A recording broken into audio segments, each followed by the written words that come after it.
That's true. Nah, No complaints. that a boy. That's right. That's the way it should be.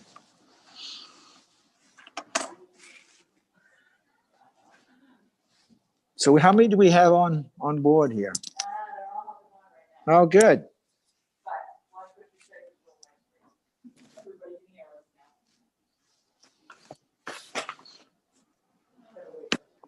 Do you have that taskbar at the bottom of your screen, Senator Diamond? I'm at the top. Oh, and it says chat and share screen, Right, participants. right. There we go. So if I push on participants, I can see everybody? It'll show usually on one side of your screen. Yeah, Oh, yeah, okay, yeah, well, good. Oh, If you click it again, they go away. so I should go to Transportation Committee or just leave it like it is? I got Brad, Kevin, Mark, Wayne. Oh, yeah, okay, good. Get the big red zebra down there. I got the big Seeb, yeah.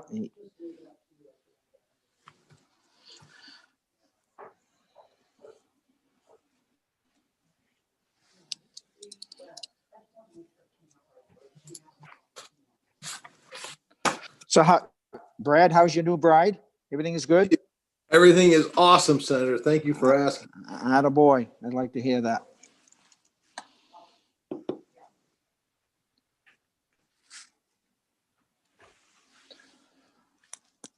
Darlene, what do you think? Are we all in? Ready? Good. Well, everybody ready to go? Danny's here. That's just good. That's where we're going to start, and we'll go on from here. But welcome to our first ever Zoom meeting in transportation. Really appreciate everybody coming on board. This really is please understand that we have a lot of, yes, can't hear? I got it on. It's not working? I can hear him Hold on. perfect.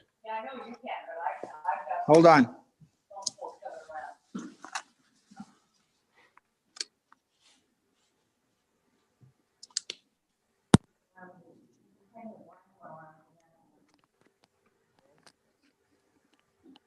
How's that?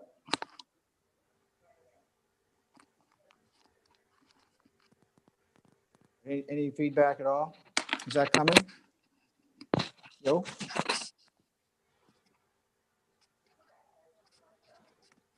Is that all right? Anybody got a helmet that I can put on?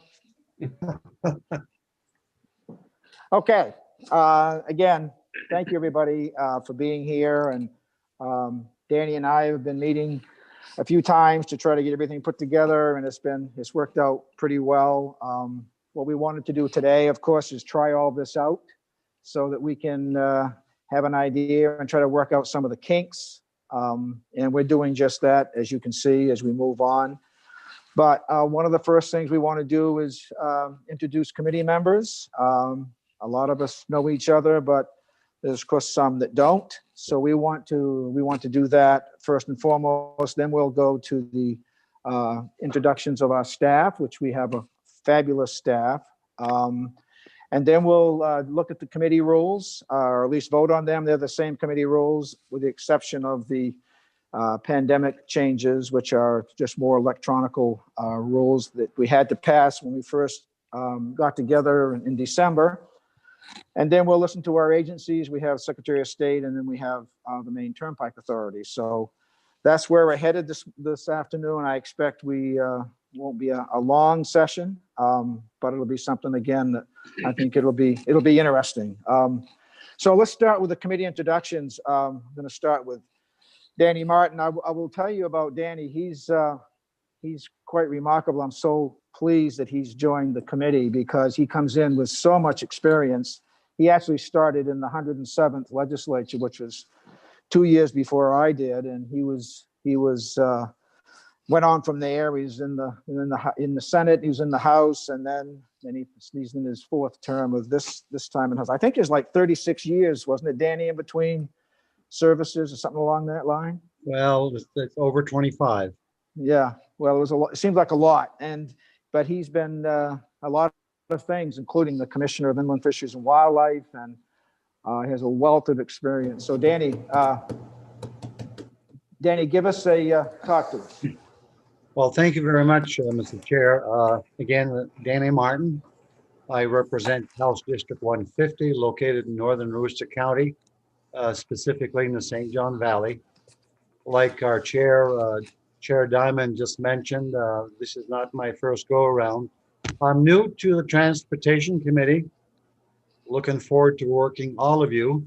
Although new to this committee, I've served on state and local for the last 3 terms, 6 years, House Chair there. So I'm quite familiar with the process. But again, I'm looking forward to working with all of you. I'm glad to see my old friend there, Mark Bryant. He and I served on state and local for 6 years. Looking forward to the 130th. Although this is going to be challenging, I think we'll do great. Thank you, Danny. And then you led us into Mark Bryant. And Mark is in his second 4 terms. He's I'm getting a lot of feedback here. I know, and I don't know why. Okay. We'll You go don't have through the it. microphone on, do you? The one on the horseshoe. On the horseshoe? Yeah, that's not on, right? And no, don't turn it on. No, I don't know why, but it's not on. There's no light. Yeah, we don't want it on. Right, I know. Okay. No, it's not on. Hang with us just for a minute. We're getting a whole ton of feedback here. You don't have the volume thing. If you turn your volume down on this, might not be so bad.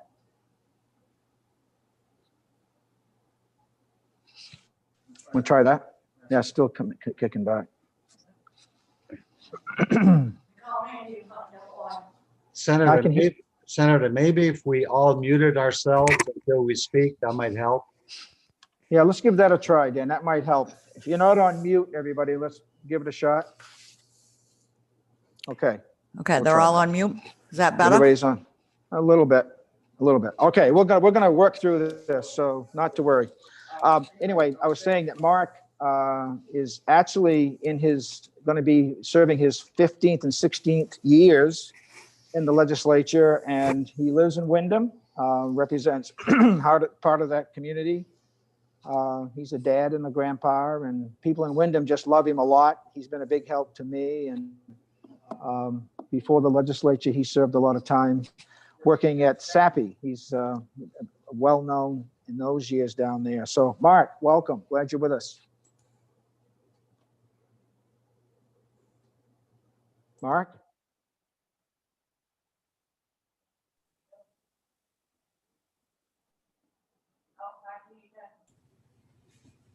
Mark, you there? For those that want to speak, you're going to have to unmute yourself. Yeah, Mark. You might be muted, Mark. Okay, Hi, yes. Yeah, thank you for that introduction. sure. I had the pleasure of serving with Bill on many different committees and with Danny on the in legislature on the state and local. This is my 8th non-consecutive term, and I'm glad to be part of this committee. Thank you, Mark. We appreciate you've got 6 years on this committee experience, and that's going to be very helpful to us. Thank you for that. Bruce White, representative, he's on his 2nd term as a legislator and his 2nd term on the committee. Bruce is, by the way, a computer expert, which will probably come in real handy in this time. He, along with Mark Bryant, are 2 well-versed in the computer area. Bruce, welcome. I know that you have 2 children, a wife, Doreen, and 2 grandkids. And of course, his son is a priest in New York City, and he's done a lot of great things. So Bruce, welcome. Thank you, Senator Diamond, and hello to everybody. It is good to be back in spite of the way we're meeting, but I am really excited about, our committee and the work we have. in front of us. And I've got to say in Waterville, lot going on here. We have a big DOT project on our main street, changing it to two-way traffic. And I believe it's around a $8 million project, give or take $1 million. Most of that federal money. So that's going to be kicking off in April. And a lot of work was done this past summer. The water district, sewer district did some work. So that's going to be pretty exciting, and it'll help me to, communicate and tie in with what we're doing here, obviously, as well. So thank you. And just again, excited. I'm in my second, I was just reelected. So I'm looking forward. I'm glad to be back on this committee. Thank you, Bruce. By the way, $8 million project, huh? DOT? You care to explain? You want to talk about that a little more? Or no, I'm just kidding. Congratulations on that. Mike Perkins. Mike Perkins is the House lead on the committee. He's second term on the committee. He's probably owns more businesses than most people have in their community. I've never seen anything like it. He also has a Wyndham connection. His brother lives down the street from me, 2 or 3 houses, and really glad that Mike is back on the committee and bring his experience. And Mike, welcome. Thank you, Senator Diamond. Look forward to working with everyone again this year. Danny, welcome to the committee. Look forward to working with you. Never worked with you before, but that will be interesting. So this is my going into my 5th and 6th year on transportation, which will be exciting. So look forward to working with everybody. Should be a little interesting, huh? Thank you, Mike. Rich Zebra. Rich is a former House chair of this committee. I think he served on the committee probably 6 or 8 years anyway. And he owns a small business, lives in Naples. If you ever get a chance to be up there in the summertime, you'll see his little golf course he has. He's has an amazing family, and again, bringing a wealth of experience to this committee. So, Rich Zebra, welcome. Maybe he's not here. He's not here? He's Okay. muted. Okay, no, he's not here, Darlene said. He's muted on the, he's there. Yes, he Oh, is. is he there? Just muted. Rich is muted. Rich. Nothing? Well, we're going to move on because we have the next one to introduce, and we'll get to Rich when he gets off his mute. Wayne Perry, another Wyndham connection, grew up in Wyndham. His wife, his sister's there and mom's there, and he was actually a former student of mine when he was going to school in Wyndham back in those years. And he served 8 years on transportation, took a couple of years off because of term limits, and he's back, and we're really pleased about that. He brings, again, the wealth of experience to this committee, and really happy to have Wayne back with us. He's a lobsterman, and plus he does other things too. So Wayne, welcome. Glad you're with us. Thank you, Senator Diamond. Yeah, I represent Arundel, Dayton, and most of Lyman down here in York County. And yes, another Wyndham connection. Senator Diamond was my 5th grade principal. And I remind him of that. Yeah. Well, But it's great to be back on the committee. Will be my 5th term on the committee. So it should be a lot of fun. Yep. Thank you again for coming back on. We really appreciate it. Hey, Tom Bill, Martin, yeah. can you hear me, Bill? Rich. Yeah, Rich, how are you? I introduced you and you weren't there, so glad Got you're it. with us. Sorry about that. Gotta love the that's- technology. I know. I was telling everybody about your background and all the years you've served on the committee, former House chair, small business owner, miniature golf course, and all that kind of thing. So why don't you introduce yourself and tell us more about you? Thanks, Senator. I'm Rich Stever from Naples. This is my 6th term on the committee, 11th year on the committee. I was the House chair in the 125th, 2010 to 2012. And I'm in my 7th non-consecutive term. I was in the 122nd, 125th, and this is now my 3rd term in a row back on transportation. Glad to be here. Look forward to working with everybody. And we've got some challenges that just perennially don't seem to go away, but we're gonna see what we can do. Thanks, Senator. Thanks, Rich, again, for coming back with us. Tom Martin. Tom is his first term down, he was in the Senate, and then he Then he went back to the House after a few years, and he's a contractor. He was also the former Public Works Director in Wyndham. I hate to keep bringing that name up, but we have a lot of folks who are on this committee who are Wyndham connected, and we appreciate that. Tom is a contractor. He's been involved in several public works positions and it served on the Blue Ribbon Commission last year. Tom, welcome. Glad you're with us. Tom is with us. Darlene, is Tom with us? I Okay. don't see his name listed, Bill. Okay. Is Dustin White with us? Representative? Okay. Dustin served on the committee last time, and we're glad he come back again. He's a kind of logistics broker. If you talk to him, you'll find out some of the interesting background he has. So look forward to doing that. Lynn Williams, is Lynn with us today? Lynn? Yes, I'm here. Oh, Lynn, how are you? Good. Welcome. Glad you could be with us. Lynn is, this is her first term. She's from Bar Harbor, and she's served a lot of time on local boards, the member of the Harbor Committee and Planning Board and all of those sorts of things. Lynn, you've had some courageous times you spent on local boards. Thank you for that. We're glad you could be with us on the committee this time. Welcome. Yes, I'm Tell us- excited about it. I'm a big, many of my friends were surprised that I asked to be on this committee. And I'm like, you don't know me at all. Because first of all, I was like practically middle-aged, if not older, before I lived someplace that didn't have an excellent public transportation system. I grew up in New York City. I lived 25 years in San Francisco, and then I moved to Maine, and I'm like, we got to do something about that. But I've been here 22 years, and I thought it was time to get involved in Augusta, and I look forward to working with all of you. Well, thank you, Lynn. I know you told me you wanted to be a civil engineer at one point, but back in those days, it was hard for a woman maybe to get in that position. And Yeah, I'm- 1967. I went Yeah. to Merrimack College. I was 17 years old. I was accepted into the civil engineering program, and the dean of called me in on day one and said, "Oh dear, you're the only girl in the program. You might want to reconsider."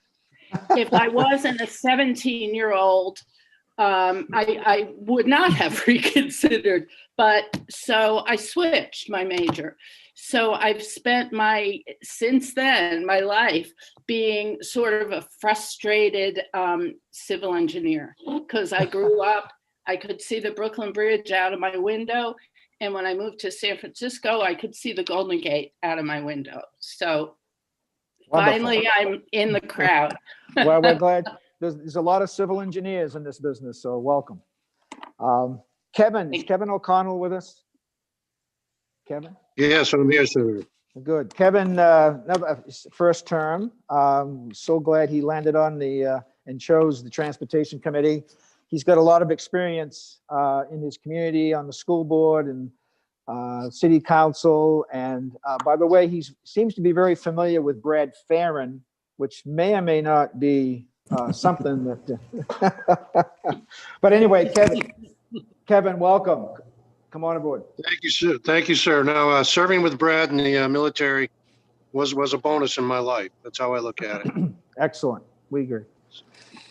Tell us more about yourself. On this committee, I greatly look forward to working with everybody on the committee. Thank you, Kevin.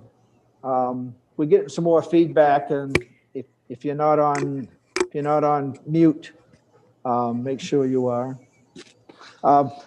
Senator Farron is my Senate lead, and he sits beside me, and so glad that he's coming back on the committee. He's been in the House and in the Senate now, and he's very much connected with Caterpillar. He's kind of a corporate facilities manager and does on the road a lot. But I'll tell you, he's a tremendous addition to our committee. When he first came on, recently married this summer to Lynn, and we really are pleased, Brad, that you chose to come back to us again and work on this committee, because you really did feel you were an excellent member, and I for one, really appreciated your time. Thank you, Senator. And a couple comments for those that know me will appreciate this is, Wayne, why does Senator Diamond look younger than you and he was your principal?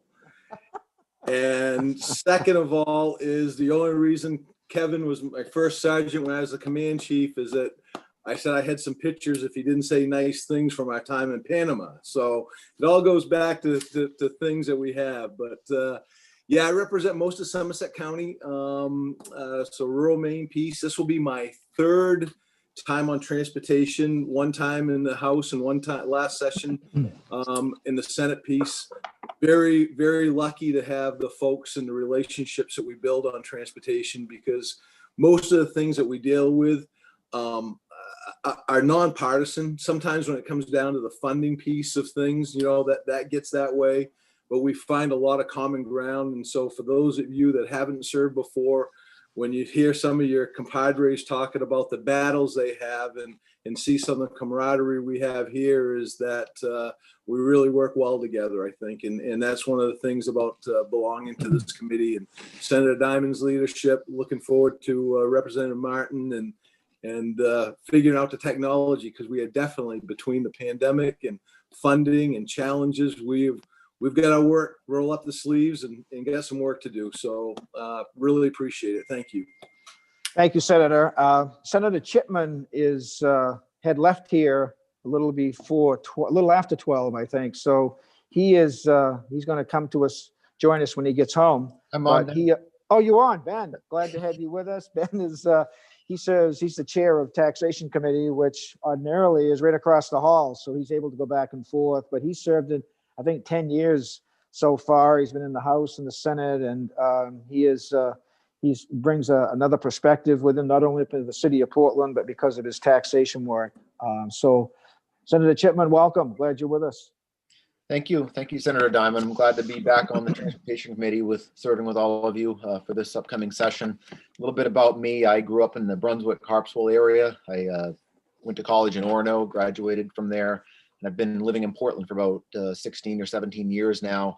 When I'm not in the legislature, I work as a real estate closing agent, and I also own and manage a couple of apartment buildings here where I live.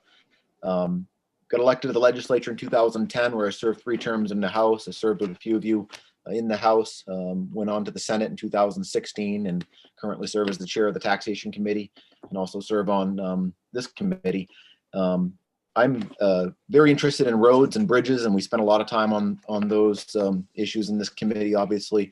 I'm also very interested in other types of transportation. Certainly my district, which is most of the city of Portland, the peninsula, downtown, and some neighborhoods off peninsula and some islands, is really a transportation hub for the state in a lot of ways. We believe have the largest public bus system in the sate.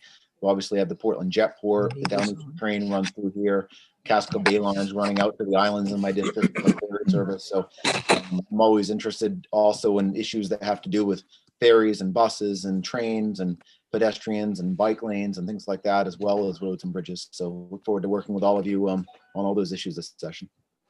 Thank you, Ben. Appreciate that. You know, one of the things that Brad mentioned, Senator Farron mentioned, was the kind of the nonpartisan positions we always find ourselves in this committee. And I'll give you an example of that. We all take great pride in that. And an example of that is in the first year of 129, last legislative session, we had 106 bills that we voted on, and 105 of those were unanimous. So I think part of the reason was that everybody has a word, has a say, and everybody's word is respected, and we work hard at that. So I'm really proud of what this committee has done and what it stands for. We've got, I added it up, we have over 100 years of legislative experience sitting on this committee. I don't know if I've ever been on a committee, with the exception of John Martin's committee, that has that many years of legislative experience. And over 40 of those years is serving on this committee. So it's a real unique group. And I couldn't be more proud and more excited about what we're going to do and what we've done in the past. Also want to introduce our staff. Clerk Darlene Simino, she has been wonderful already. I've only been here a couple hours, but the last, obviously, years, she's a veteran clerk on this committee and does a fantastic job. And now she's taken over. She's running this electronic piece, all this technology. So she's doing wonderful. And we really appreciate it. So Darlene, thank you. You're welcome. We also have two analysts, Karen Netto and Sam Crowler. I don't know if you can see them or not, but we rely on them a lot for all of the work that's done, as in most committees. So, Chairman Martin, any additions you want to make? Any comments you want to add to this?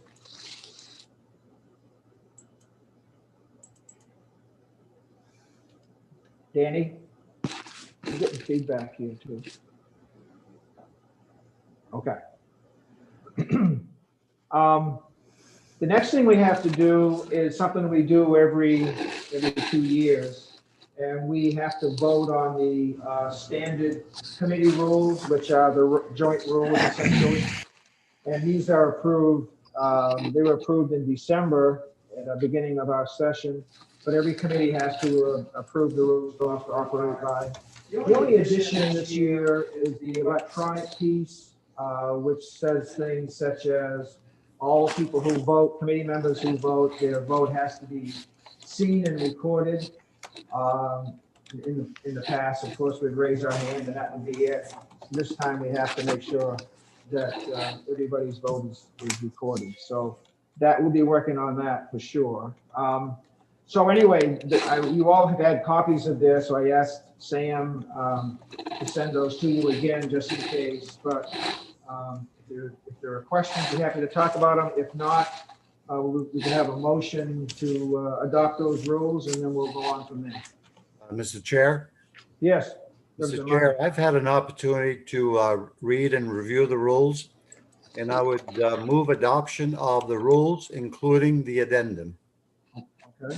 Motion's been made to include, to approve and adopt the rules, including the electronic addended versions as well. Is there a second? A second that motion, Mr. Second. Thank you, Representative Bryan. Any discussion? Seeing none, all in favor of adopting the rules for the procedures for the next 2 years? How do we have to? Yeah, they can just raise their hand. Can you raise your hands? 3, 4, 5, 6, 7, 8. Brad? 9, 10. Kevin? That's it? 11. 11. Okay. Okay, very good. Thank you. Rules are adopted. We now will go right into our agency presentation.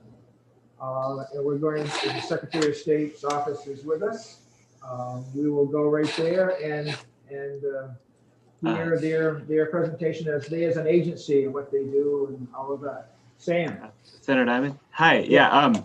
I also just want to make sure we can do it before or after the presentations, that we just take a moment to do the presentation from my office and OFPR, just us giving you the spiel on what we're here to help with and all that. Excellent. I will, if the agencies are ready, we'll go there first, Sam, and we're going to end up with you. Perfect. Good, good. So do we have Secretary of State? I'm right here, Senator Diamond. Oh, there's, do I see her? She's got a hot pink jacket on. Or maybe red. Madam Secretary, welcome. Glad you can be with us. Good afternoon, Senator Diamond, Representative Martin, distinguished members of the Transportation Committee. I am Secretary of State Shauna Bellows, and it is such a pleasure to be here with you today.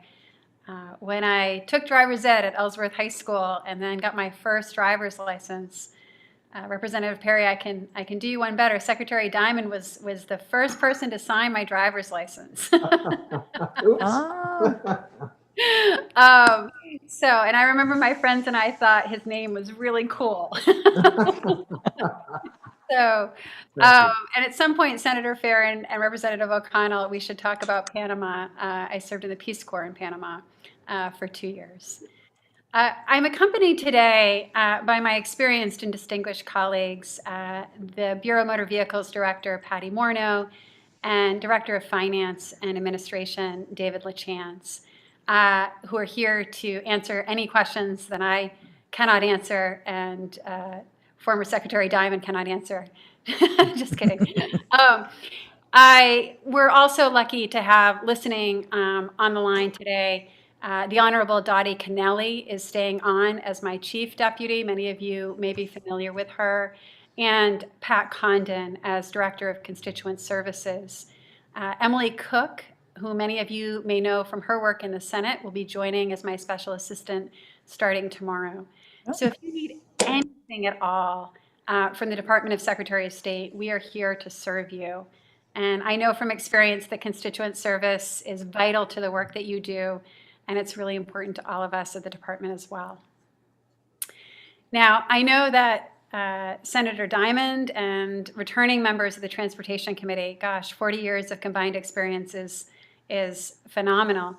You were acutely aware of my first point, what I want to share with you first, but it's important, especially important for new members to understand. And I will point your attention to a packet, a PDF of information. I'm not going to walk through this in detail, but staff have prepared for you an overview of the department and specifically the Bureau of Motor Vehicles. And it starts with the numbers because the numbers are important. The Department of Secretary of State is an important revenue generator. The BMV in particular is a key source of revenue for the Highway Fund. And in 2020, you can see on the first page of this overview, revenues at the Bureau of Motor Vehicles totaled almost $104 million. So, and I want to share some good news is during the initial period of the pandemic, there was a significant projection of a highway fund shortfall. And when the Bureau of Motor Vehicle offices closed in mid-March, revenues collected from driver's licenses, registrations, titles, those could have come to a screeching halt. But what was remarkable is we had volunteer crews of employees from accounting, driver license services, registrations, the stockroom, titles.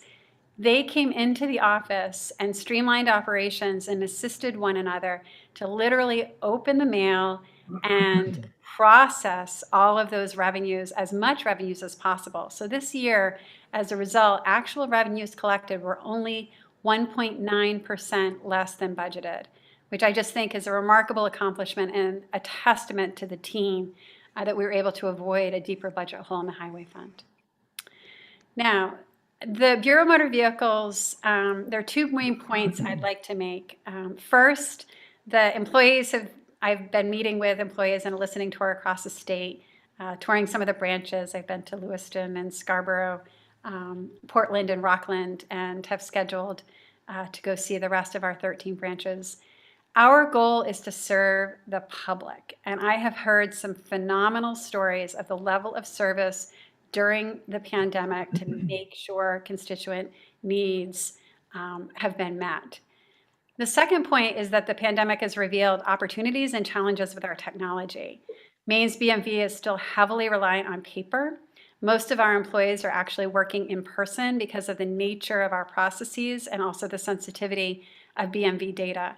But customers are demanding more online services. So at the top of this overview, I also included just a listing of our online services. And you can see, for example, rapid growth in the rapid registration renewals, which more than doubled. We had just over 151,000 rapid renewals in 2019.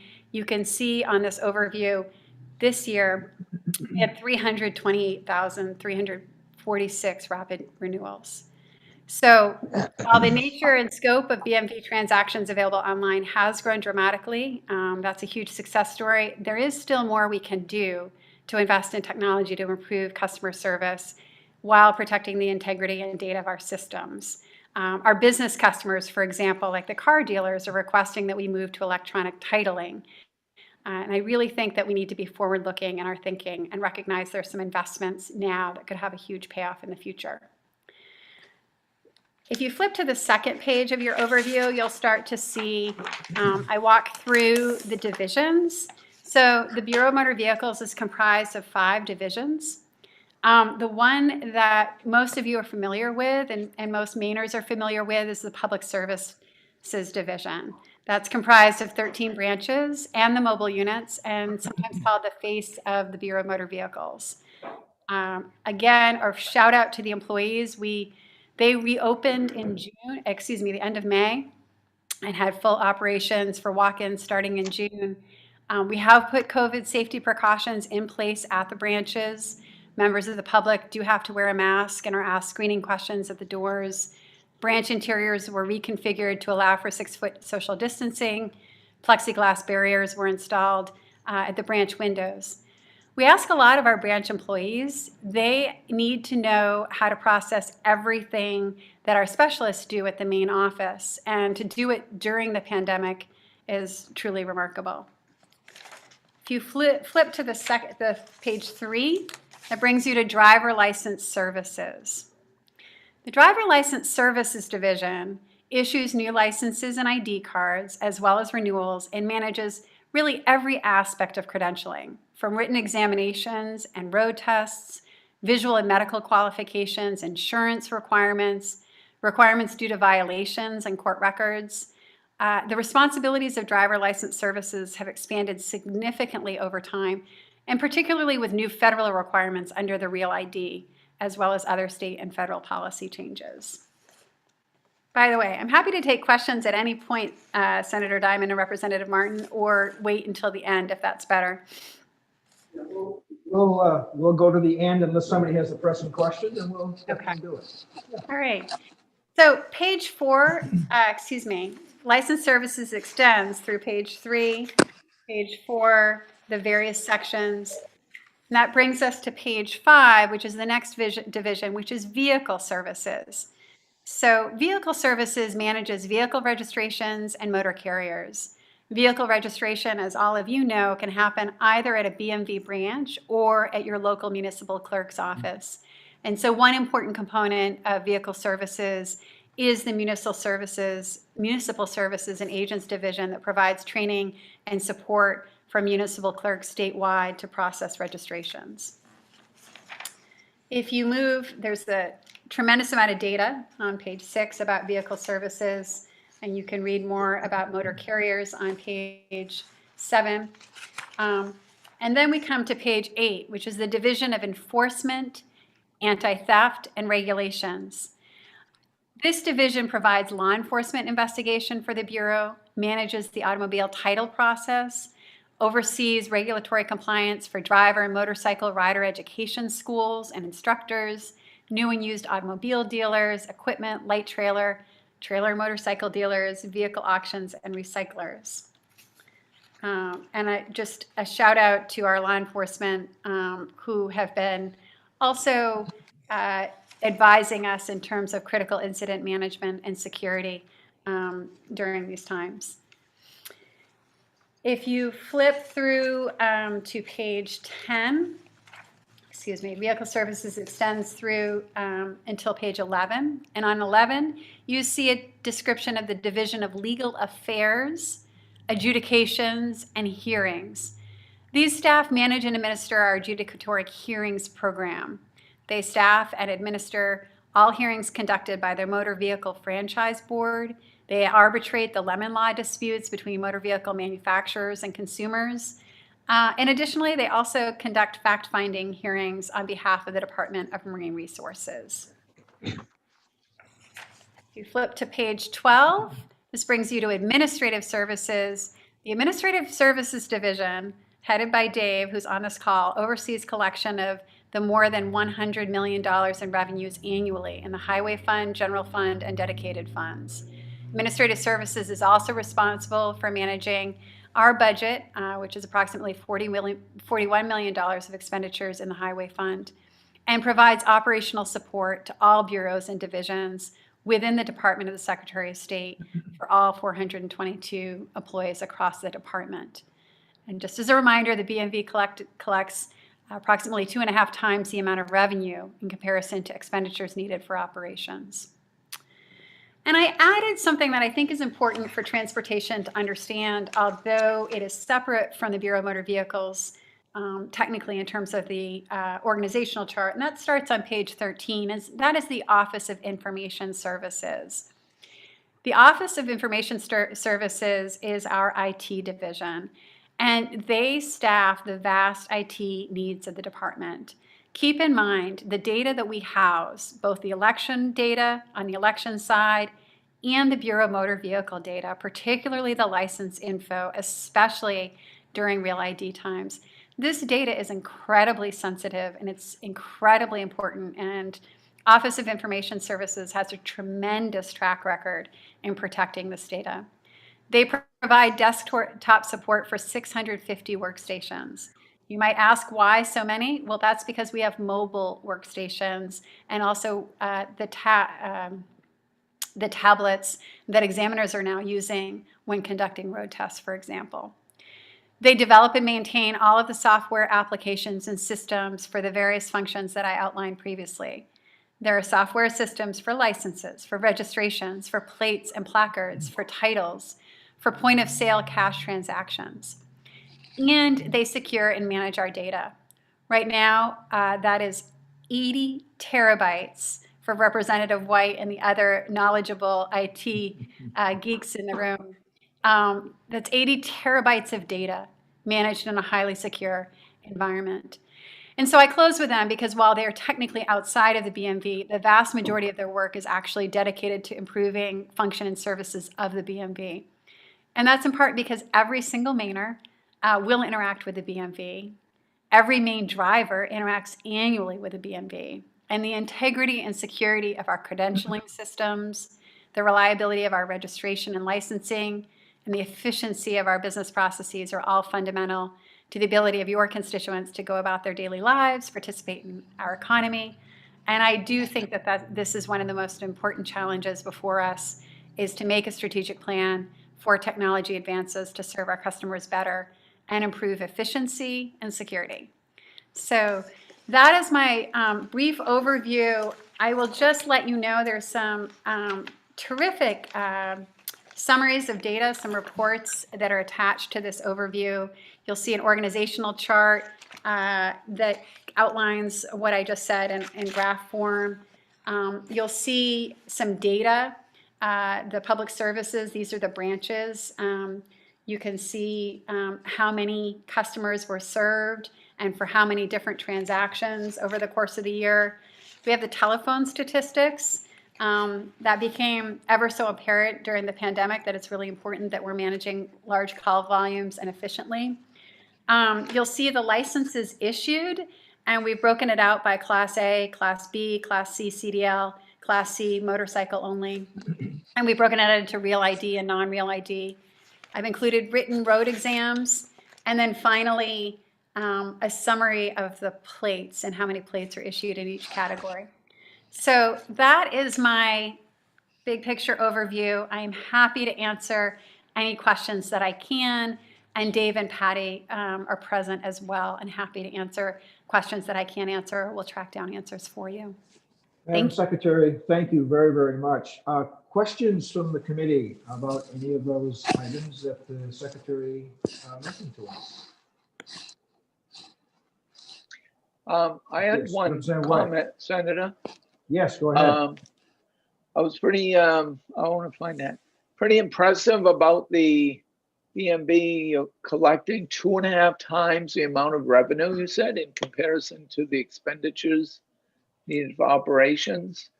Has that been pretty consistent over the years? Is it growing, or how's that seem to be? I mean, it's impressive, obviously. Sure.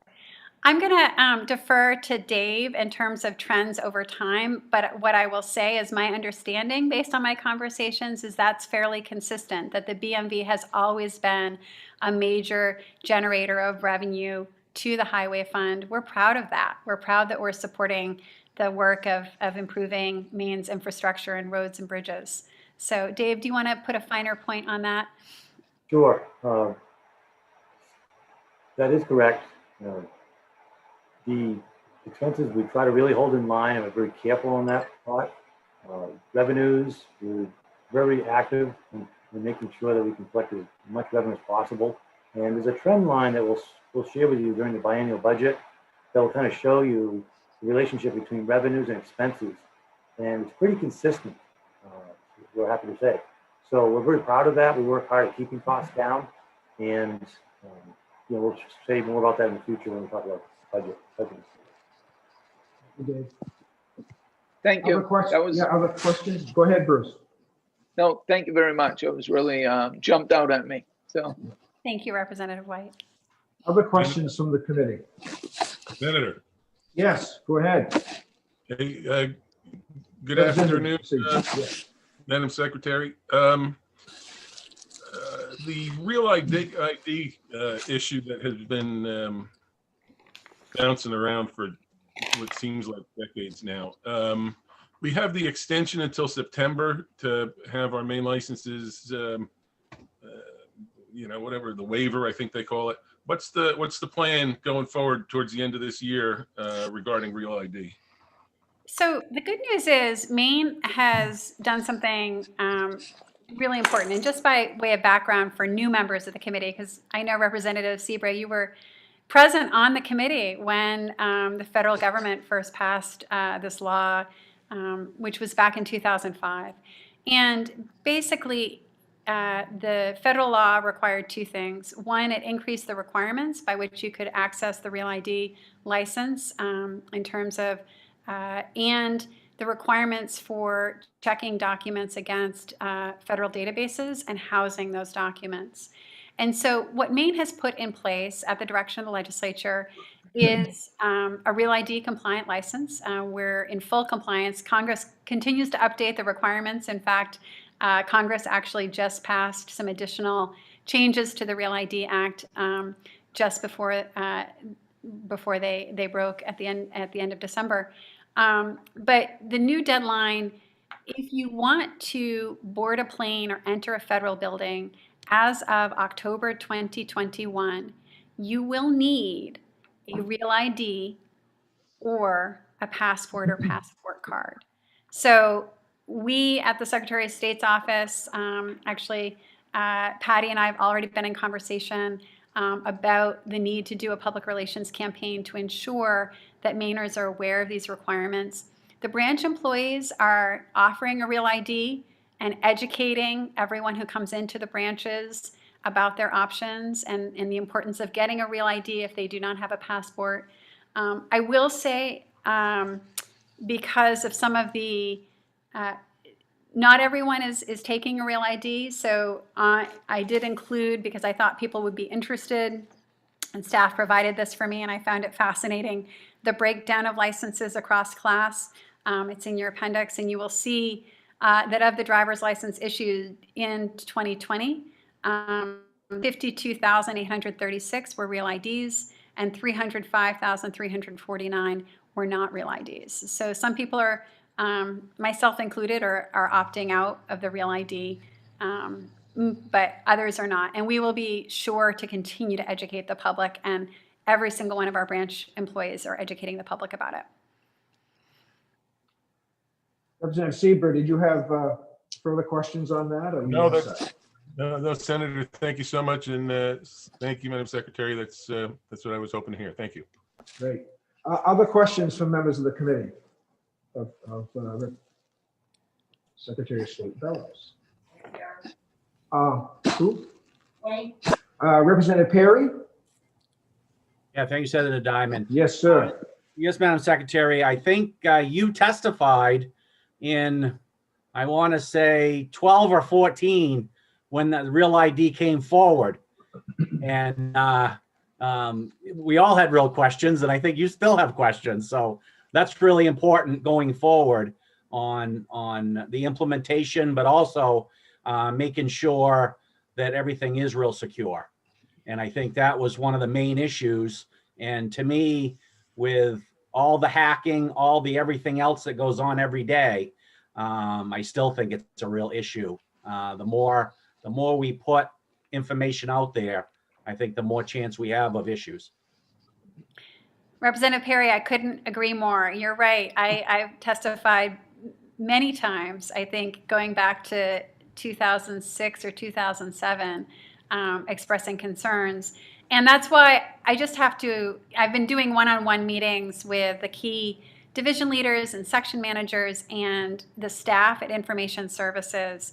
And the staff are some of the best in the business. I've been really impressed by their dedication to cybersecurity and their knowledge and commitment. So I think really working with Information Services to think about how do we continue to make sure our technology is prepared to meet an ever-changing cybersecurity threat, and not resting on our past laurels, but really moving forward in that arena is going to be very, very important.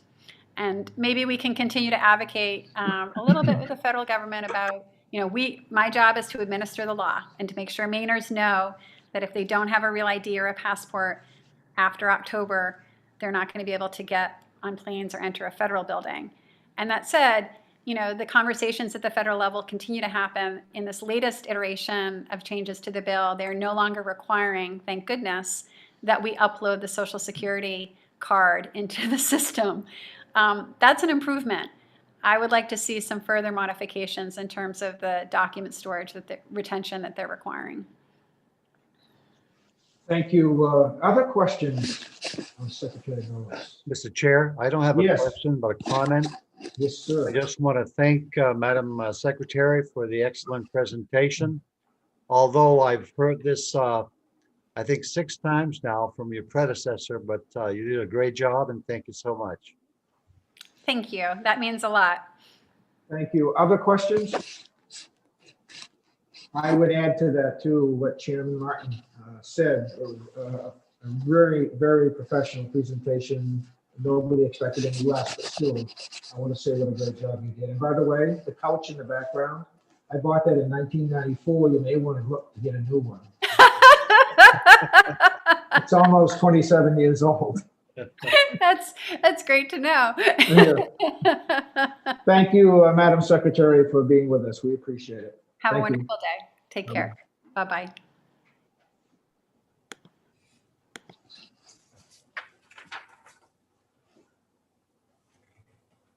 Okay, we are now, do we have Peter with us? Peter Mills? Maine Turnpike Authority is presenting to us their, You should be able. I think it should oh. I see Aaron Courtney. Hi. Hi, Chairman. Peter's in the room with me. I don't know. Can you hear us okay? Yeah, I can, and we can see that Peter, is he reading a book or? I'm trying to get on. No, you can just do it from here. Oh, boy. Yeah, and now we do have a presentation that we can share on the screen if possible.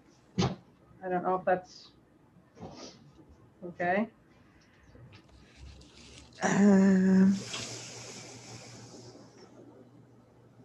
That'd be great. Excuse me. Thank you, Rosanna White. Yeah. There we go. Yeah. Can you hear me okay, folks? We can, Mr. Director, thank you for being with us today. We appreciate that. It's always good. What's the next page? We've got photographs of people. In a PDF, so I'm gonna. Oh, yeah, there we go. This is the cast of all-stars here.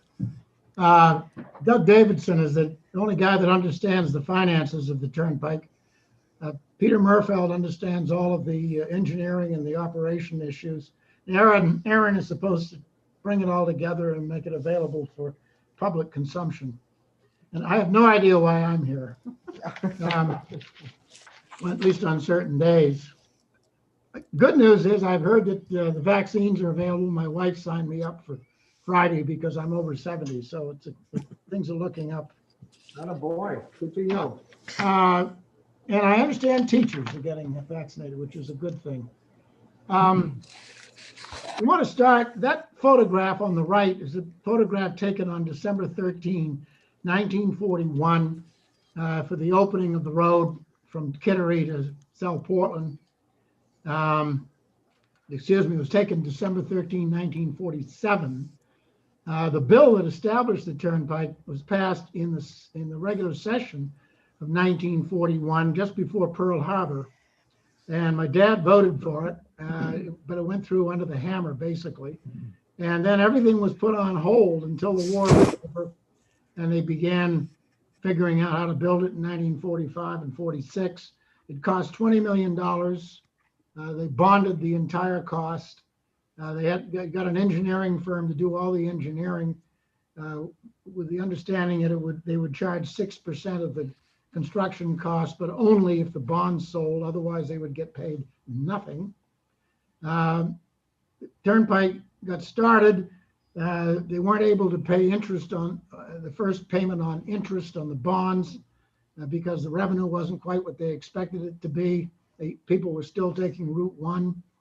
And then eventually it turned around and they were able to get things under control. We talked to the rating agencies. They occasionally ask us if the Turnpike has ever missed a payment on any of its bonds. And I say, yeah, we missed one back in 1948, but that guy's no longer with us.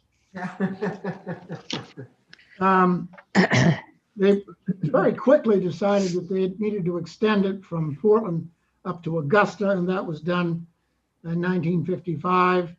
And then in 1956, the Federal Highway Act was passed under Dwight Eisenhower, and all of the DOTs in the country began to get access to 90% funding for the federal sponsored highway system. And that is, of course, why the Turnpike ends even today in Augusta. And it continues to be a 109-mile toll road that is supported entirely by tolls.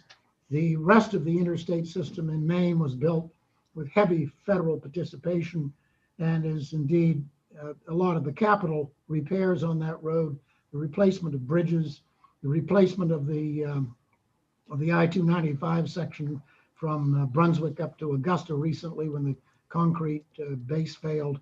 All of that work is being done by DOT and with a lot of federal support that continues from time to time. So we are a road that has never received any federal money, nor have we received any state money. It is entirely supported by the tolls that we continue to collect. Another watershed moment was when the Piscataqua River Bridge was built. It used to be that the turnpike, the original entrance to the turnpike was the Sarah Long Bridge, a bridge which has only just recently been rebuilt. But way back in those days, at the beginning, it was a 10-cent toll. Senator Diamond and I probably remember paying it when we were kids.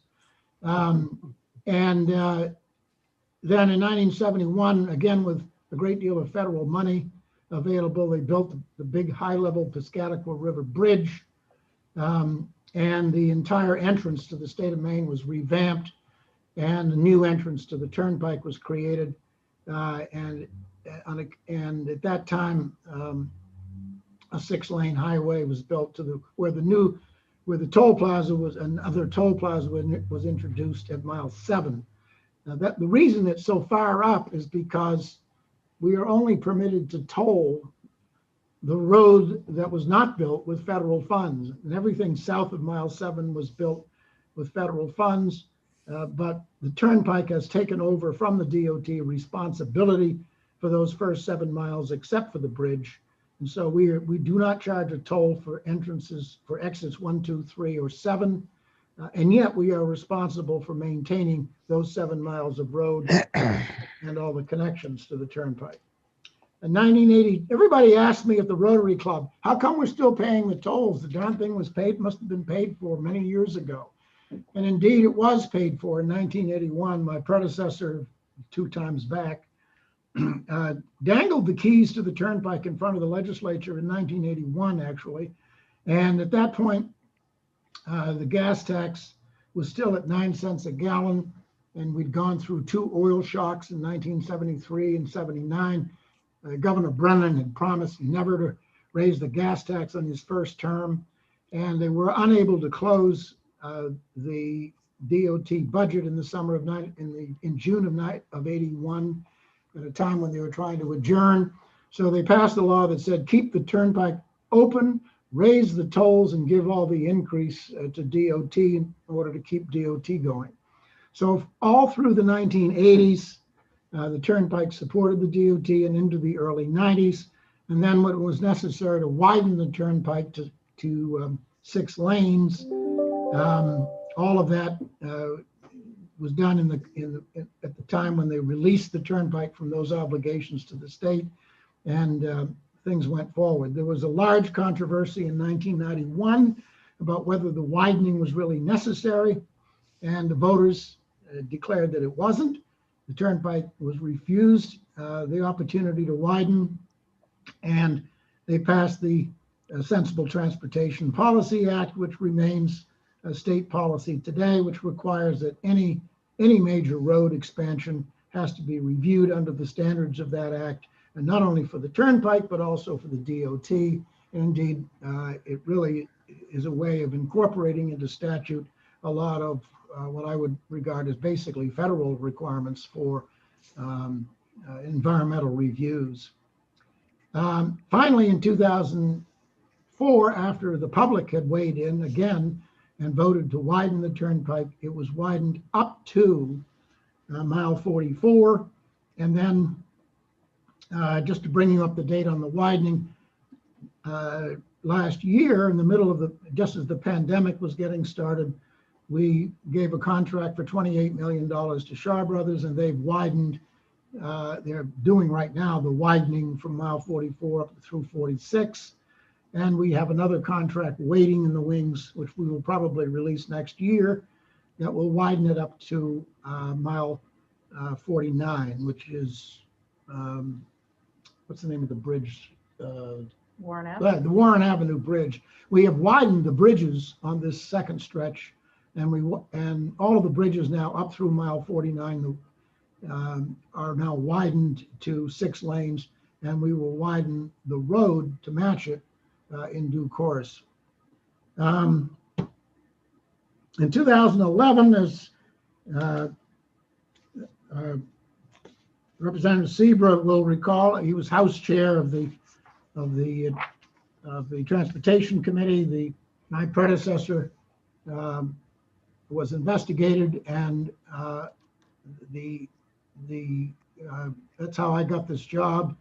And there was a bill passed to reform not only the turnpike in many respects, but also the other 25 quasi-state agencies. In other words, there were accounting reforms passed largely because of the controversy relating to the turnpike, and the details of that are not important to review at this juncture, but it did change the way in which not only the turnpike, but the university, the community colleges, FAME, and Maine PERS, a lot of quasi-state agencies, about 25 altogether, now do business quite a bit differently because of what was discovered in the Opega investigation that was concluded in 2011. And there was indeed a separate bill to overhaul how the turnpike reports to this committee, and it was done under the sponsorship of, at that time, Representative Seabrook. We're now down to quick facts, which are really something for reference purposes, but I'm going to cover some of these on a later handout anyway. One thing that's very important to notice here is that the amount of money that we collect, which was down quite a bit this year, we'll review that in a minute, but we're down to about 120 million from what was 150. But over 2/3 of that money comes from out-of-state sources. We give a fairly substantial discount to Maine people who use the road with greatest frequency. If you have more than 40 trips a month, you actually get half off your bill. If you're more than 30 trips a month, you get 25% off. And that's a privilege that many Maine Easy Pass holders take advantage of. Our own, this is too much detail to be reviewing in this meeting, but I want to point out just a couple of things. This is our staffing level from 2019 and again from this past year.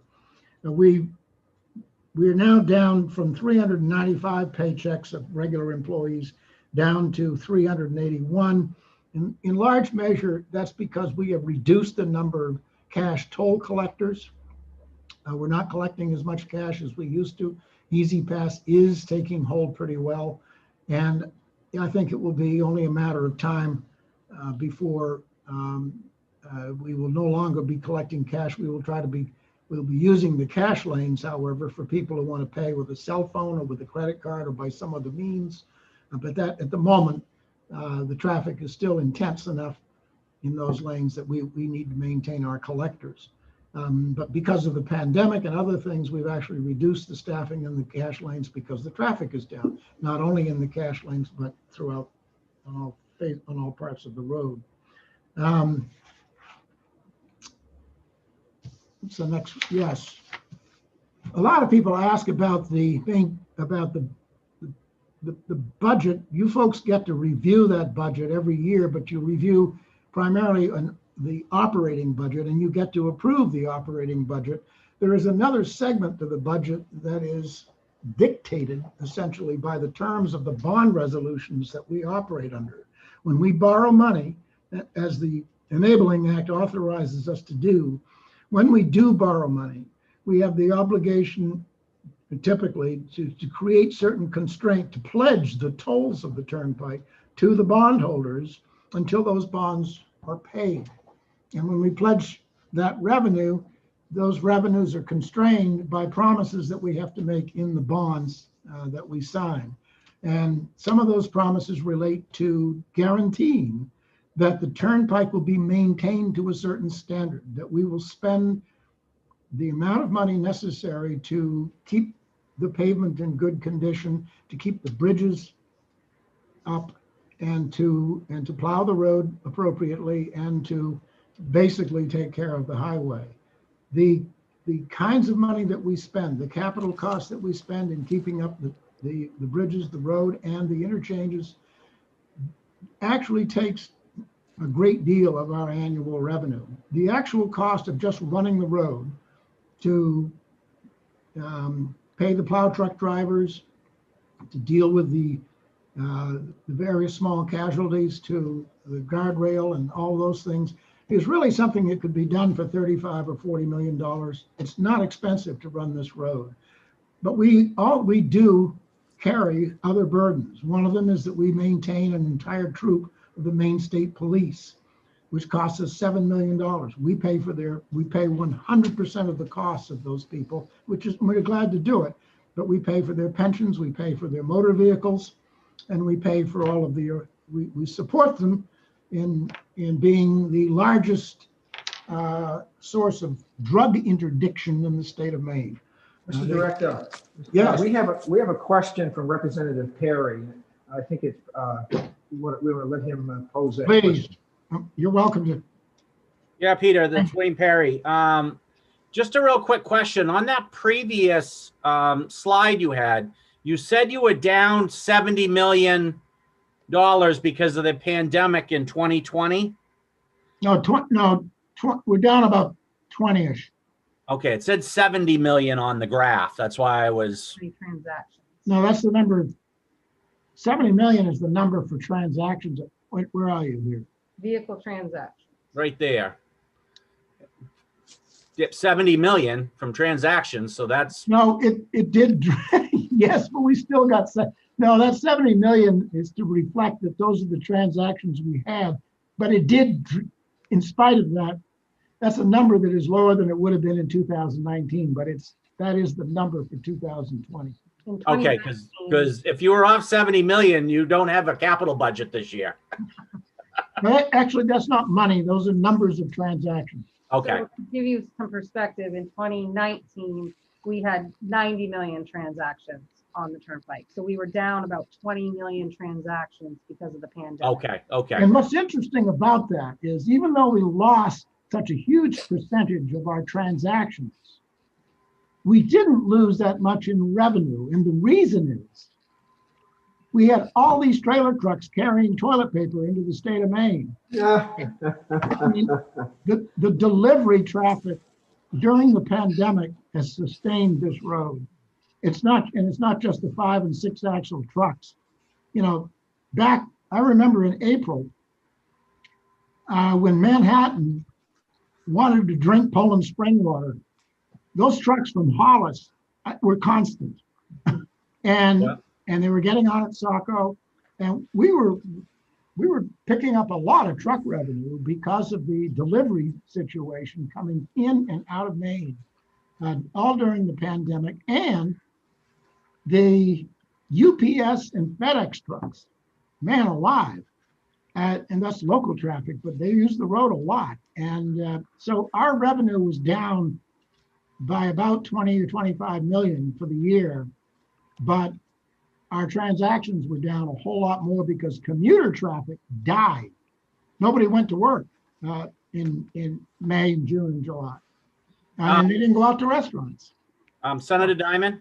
Yes, go ahead. Can you ask Darlene? I just put my hand down and I lost all my Zoom screen. Okay, she's on it. Okay. We'll continue with Peter. I can still hear everything. I've just Okay. Okay, very good. This is another one that's way too fine to read, but these are the actual numbers.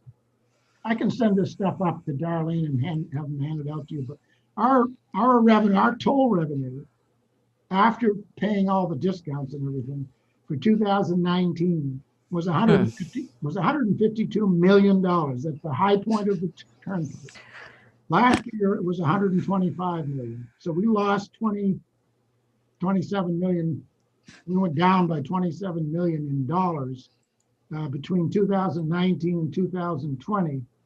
That takes us back to about, 2013 or 14 in terms of what we're getting for revenue. But the good news is, for us at least, the discount to Maine citizens was also down. So we didn't lose quite as much as one might think, because the people that were commuting that usually get a heavy discount were not on the road.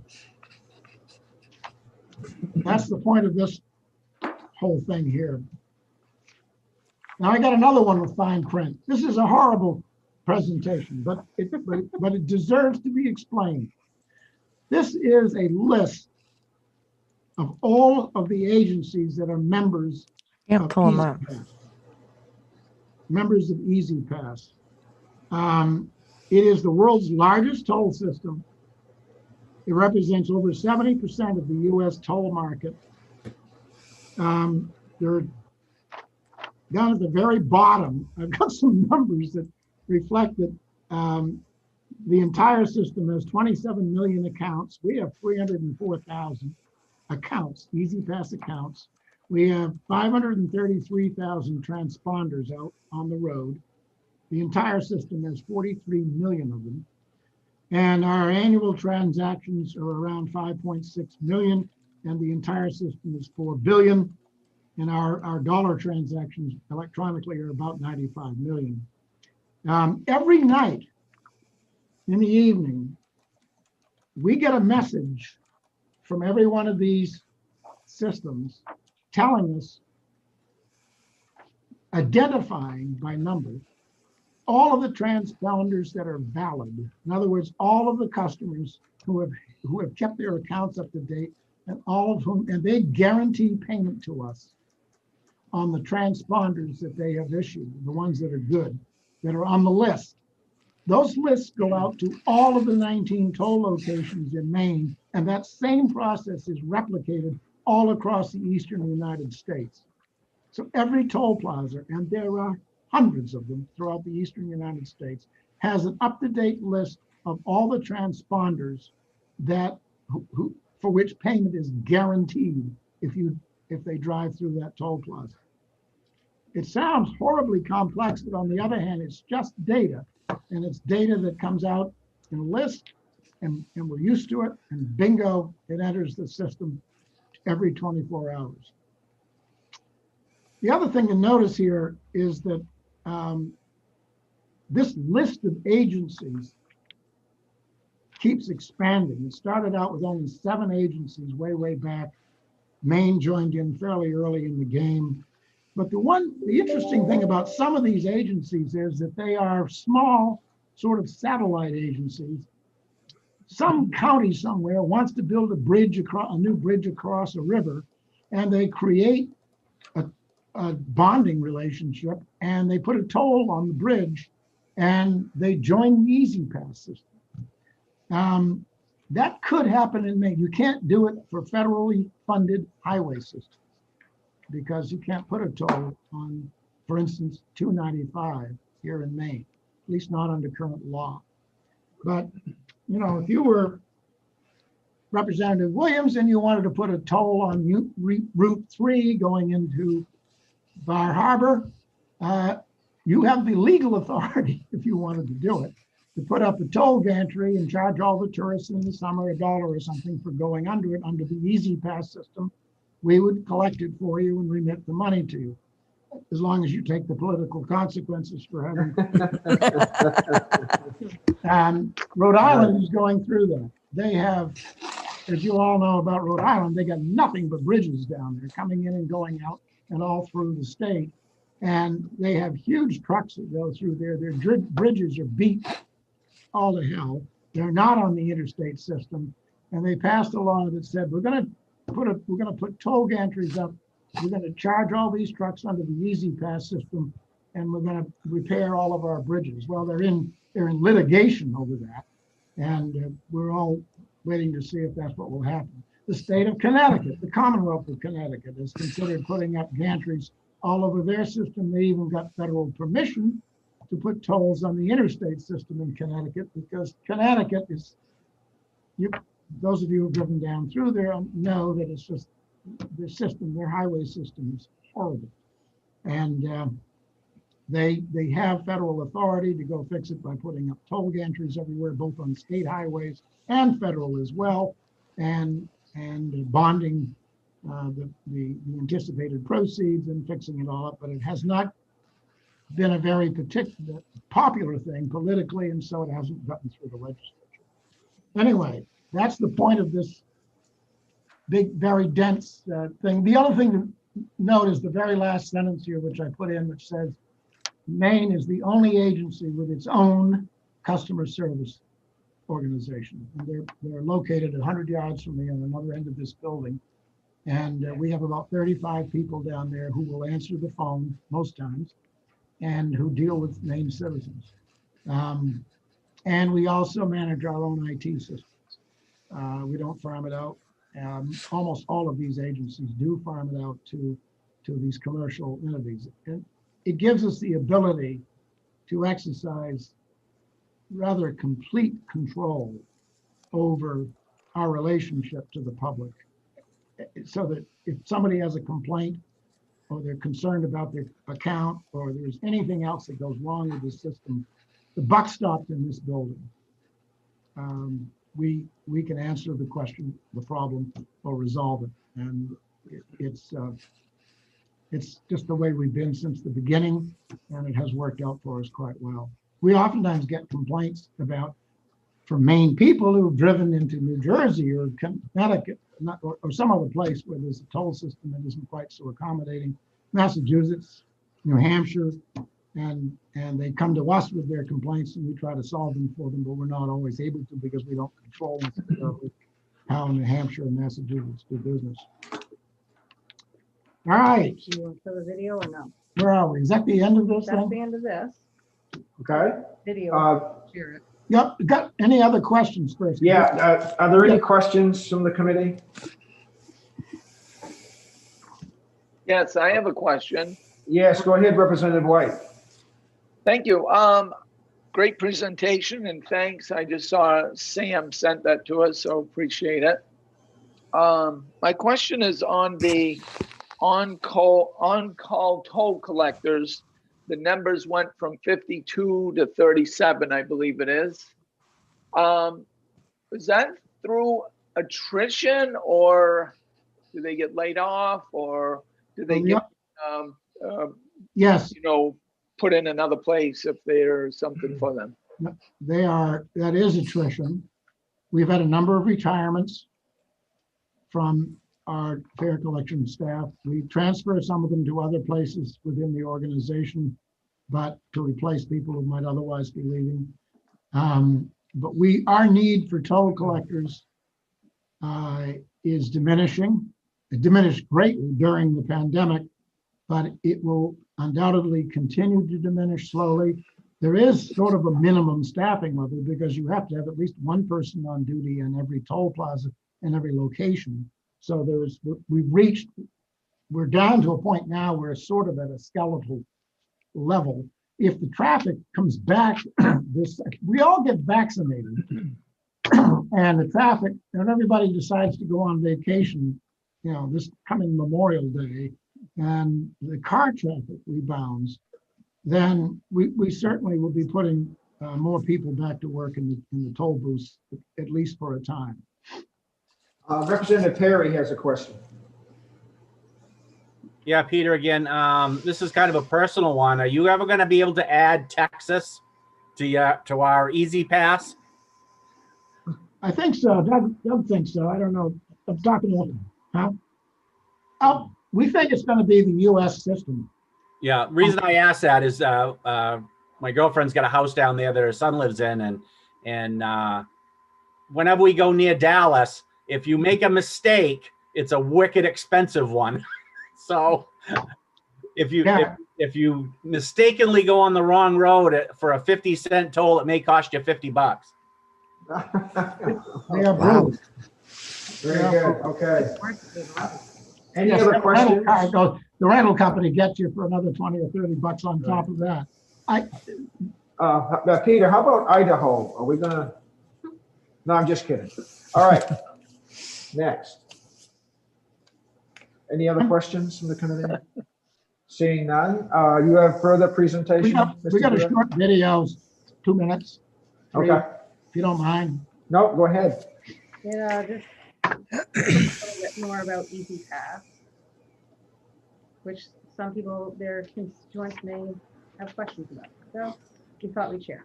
The Maine Turnpike Authority was created in 1941 by the Maine State Legislature and was charged with building a highway so that people could get around easier to cities and towns rather than just taking Route 1. All of the money that the Turnpike receives comes from toll payers and from the concessions at the service club. The money that we collect from tolls goes back into the road. 2/3 of what we collect each year is from out-of-staters. So Mainers have the benefit of the road being maintained while out-of-staters are paying a lot of that maintenance. Paving, snowplow maintenance, making sure that the road is safe for people to travel. We also are in the middle of doing a toll improvement project. So all of the barrier tolls are being upgraded to open road tolling facilities. So Easy Pass drivers can just speed right through. You can pay your tolls electronically by just going under a gantry and we record your transaction. We were the first in the Northeast to embrace electronic tolling, and we moved to the Easy Pass system in 2005. So you have a small transponder on your windshield, and you can drive through any of our toll plazas, even a pass lane, and it will automatically deduct your toll. It's oftentimes cheaper than the pass rate. Say you're paying $1 for a short trip from the Jetport to the main mall. That same cash dollar trip would be 50 cents of Easy Pass. We have a discount program with Easy Pass that you don't have to sign up for. If you travel 30 times in a month, you receive 25% of your entire tolls back into your Easy Pass account. And if you do 40 trips in a month, you would get half back at the end of the month. When Easy Pass became available and finding out all the benefits of Easy Pass, to have the convenience to be able to just drive right through the tolls, have electronically have the money taken out of an account that I've already funded. You save time, you save money. Everybody should be there. The service is great. They know me by first name. I No, come in, they're fund not my seeing it. account. And, I'm You're in not and out seeing the quickly. video? So if someone wants to get an Easy Pass account, they There you have go. a number of ways they can do that. They can call. Shut it off. Well, apparently you weren't able to see that. We don't know why. You haven't seen our great movie? Well, it was wonderful listening to it, so. Oh, Oh, sorry. well, one other thing needs to be mentioned. And that is about our, this road, what I found out about roads when I came here 10 or 12 years ago is that once you get the road built, you have a lifetime ahead of you of keeping the road maintained and keeping it and rebuilding it. I once asked somebody a little while ago if there was anything left of the turnpike that was built and opened in 1947. I think with Caterpillar equipment, if people remind me, but somebody said possibly the abutments under the York River Bridge. And that's it. This road has been completely replaced because that's the nature of the beast. When you run up and down the road with 5 and 6 axle trucks weighing 80,000, 100,000 pounds, the road eventually deteriorates, and we need to repave all of it about every 12 or 15 years in cycles, not the whole of it, but the top inch or inch and a half has to be ground down and repaved. That is the roof of the road. The pavement itself is 7 or 8 inches thick, but if you don't repave the top, you will lose what's beneath it eventually. It will begin to crack and you will lose your base, and you don't have to go get more of Senator Farron's machinery to help fix it big time. The most recent, I would say this summer, the biggest single project you'll be witness to if you drive around on the road is the rebuilding of exit 45, which is a $30-odd million job. It is the original terminus of the turnpike from 1947. There's a bridge as part of that ramp system that is the lowest bridge on the turnpike. What's happened is that people get on the turnpike in Kittery and they've got a bucket that's elevated too high, and they manage to get through successfully all the way to exit 45. They go 45 miles on our road, having just skimmed under all the bridges, and then wham. And we've got a girder on that bridge that has been really dented badly, and we've got to replace it. We thought about replacing it earlier, but we thought if we're going to replace the whole bridge, we'll let it go. And so you will see that you're restricted. You can't drive on that side of the bridge anymore. But that will be torn down and replaced, and there'll be new toll plazas put in. And you will notice that there are large quantities of crushed stone laid out over all of the landscape. Sergeant, I got that about a $9 million contract to haul in weight, sheer weight, to crush the soils. Beneath that rock is 60 to 70 feet of blue clay. And we put wicks down all the way to the bottom to bedrock every 3 feet. And with all that weight on it, the water in that clay is siphoning up through the wicks, just like a candle, and is being drained off. And the entire landscape is sinking about 5 or 6 feet. In other words, we're doing that for the first year and a half so that we can build on it and put a new bridge and toll system on it, new highway on it, and not lose it by letting it sink into the mud. We did not do that in 1972 when we built the toll at mile 7, the new one, right after the big bridge was built, down in York. That toll is put on itself. The tunnel and the toll system itself is on stilts, or it's on piles. It's on piles. The adjoining highway is not, and it has sunk 5 or 6 feet since it was built. The pavement, as you enter that toll, is about as high as you can stand if you dig down into it. We keep putting more paving on to shim it up. And as you put more paving on, of course, it continues to sink. We're very anxious to close that toll plaza. It's the oldest, it's been there since 1971 or two. It was built as a temporary facility because my predecessor thought that the bonds would be paid off and he could just, it was just going to be there for a short while. It has been there since 1972. We've built a new one a couple miles north that you've all been driving through. And that one will be opened this coming year, and the old one will be taken care of. Thank you, Peter. Wayne Perry, Representative Perry has a question.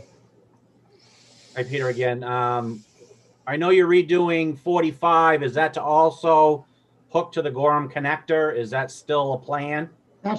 That toll and the entire system that we're building there is completely consistent with connecting to a new turnpike spur or connector to go 5 miles west out to South Gorham.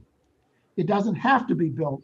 In other words, we're not wasting any money by overbuilding it, but we're building it in a fashion that will allow us, if the regulatory agency approve of a permit to build a new 5-mile highway to Gorham, that will be the terminus, the eastern terminus of that highway.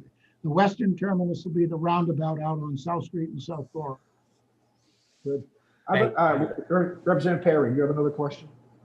Nope, all set. Okay. Thanks. Other questions from members of the committee?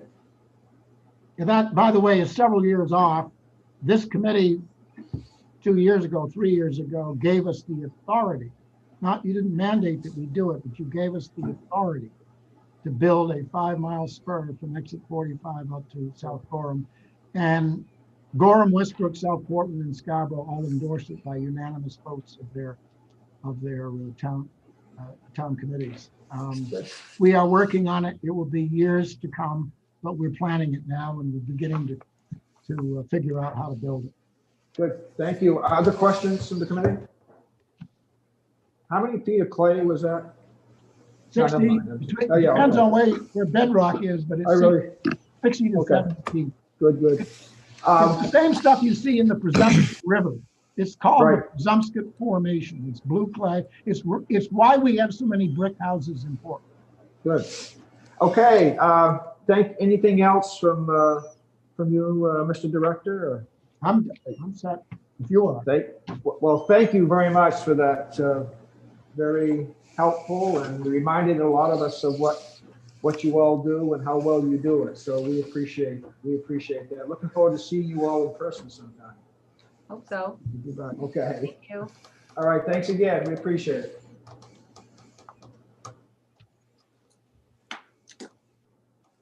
Okay.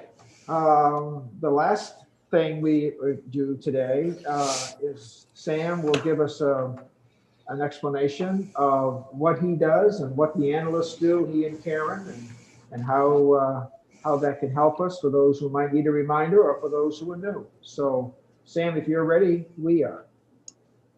Thank you, Senator Diamond. I apologize, I have a phone going off in the background, so hopefully that'll stop. Yeah. But yeah, good afternoon.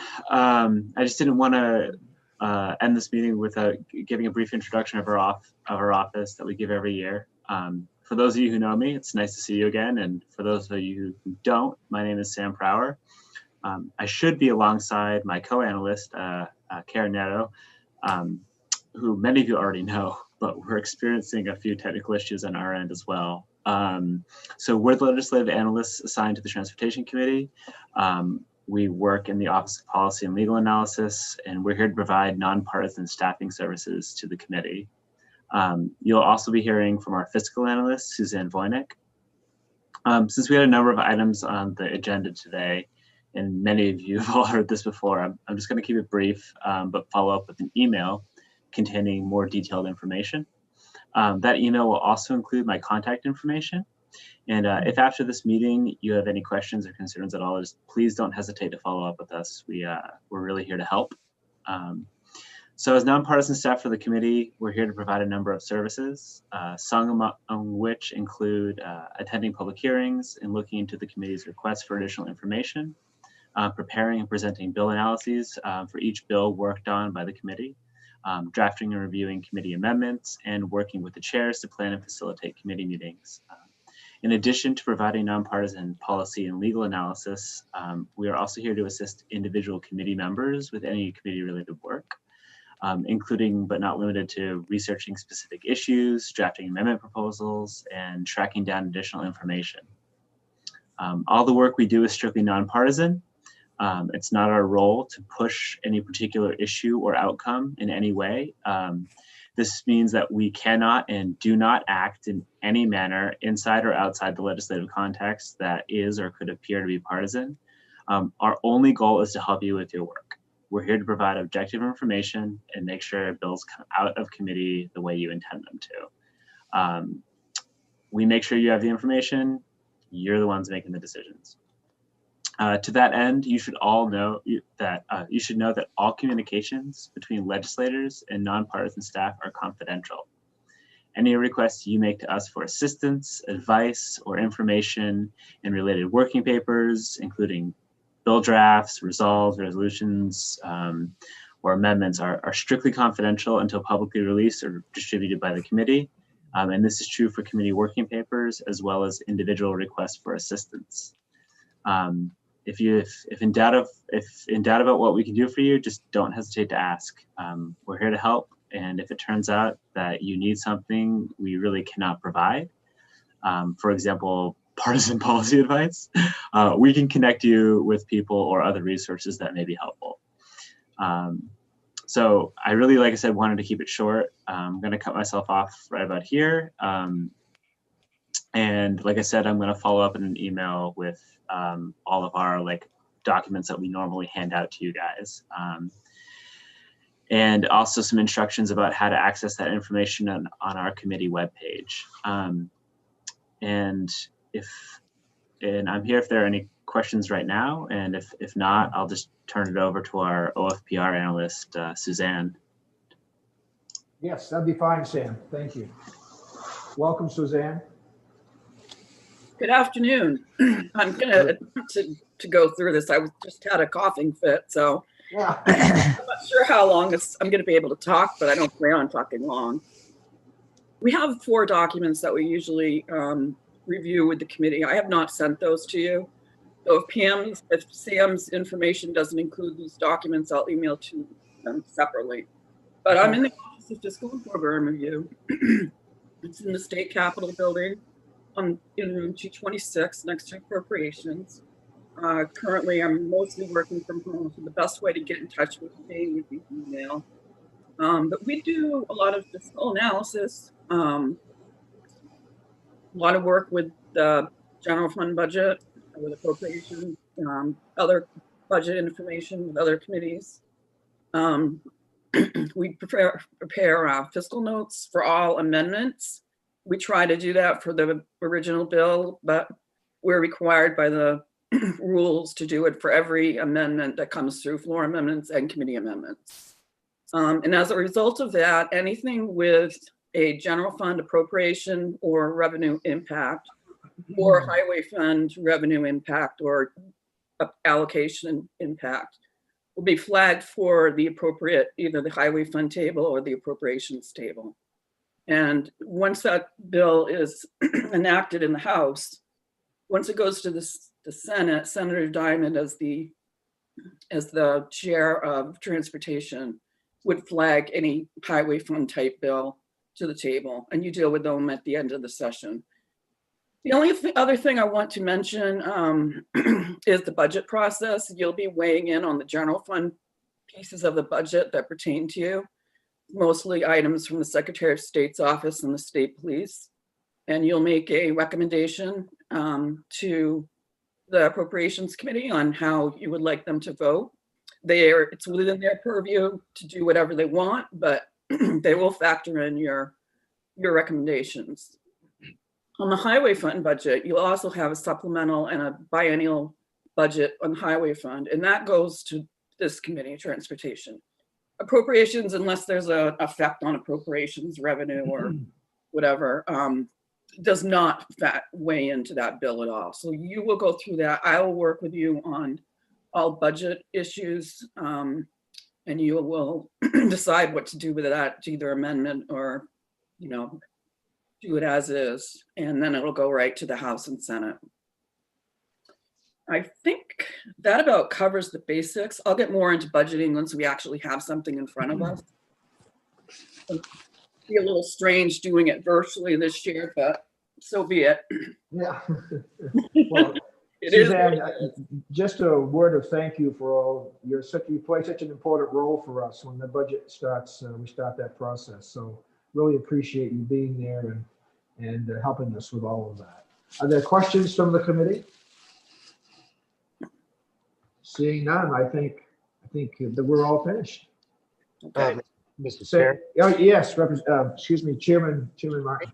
maybe just a couple of housekeeping matters. Just a reminder that our next committee meeting is at 1 o'clock on Thursday. Is that correct?